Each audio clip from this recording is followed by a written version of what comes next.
Hello everyone, I'm Finn from FinnBrick42. In today's video, I will show you how to do different ways to remove elements that support objects above the ground to make it look like they are flying in stop-motion videos. The first is with the app Stop Motion Studio Pro.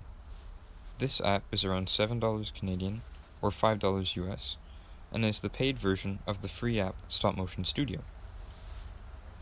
The next option is free using the app Adobe Photoshop Mix. This option might take a little longer, but it is a good alternative. Right now I'm in the app Stop Motion Studio Pro. You can see that this app is designed specifically for stop motions, when it has some features that really help out in making them. In these frames I just showed you, I had Benny suspended above the ground with a clear rod. Now I'm going to try and remove this rod. Firstly, by copying a frame where that background that I want to erase is visible, so I picked one at the end where he's far away from that point, and now I'm just going to paste that frame in between each one of those frames, so they're before it.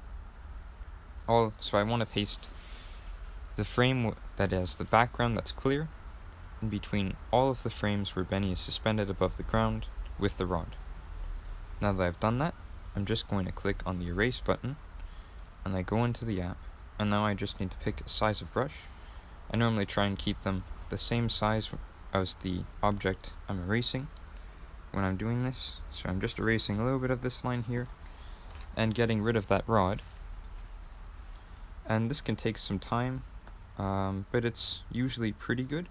You might have to go back a few times every now and then to fix some errors, but it works pretty well.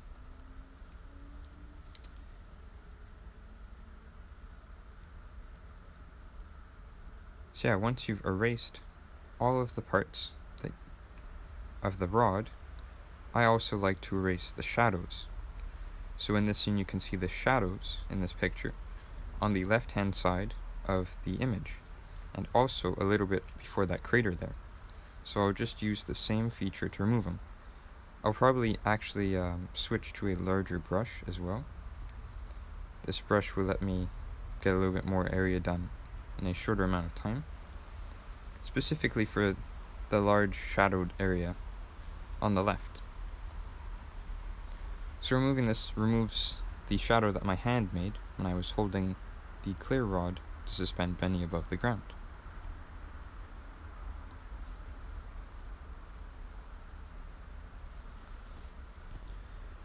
And so after that, I would just delete the previous frame that had Benny not suspended with the clear background, and move on to the next frame where Benny is suspended with the rod again.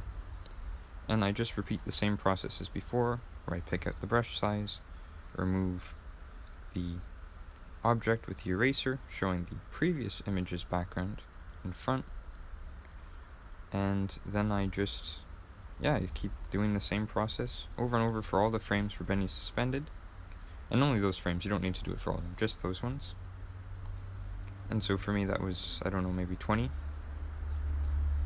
So yeah, that's more or less how I do it with this app, just removing that each time. So now I'll just skip ahead to where I'm done all of them. This next method is using Adobe Photoshop Mix, which is the free version. So for this option, we're going to start by adding a bottom image, which we want to have the background visible, and then we add a top image with the part we want to erase. So right here I want to erase the pencil and my hand which is holding it. And so to do so, I'm in the add and subtract area of the second layer,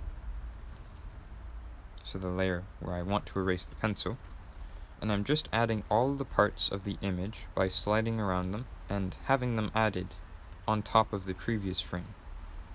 Now this can take a bit of time, but I find that the app itself is usually pretty good at detecting kind of where lines are, like that tire.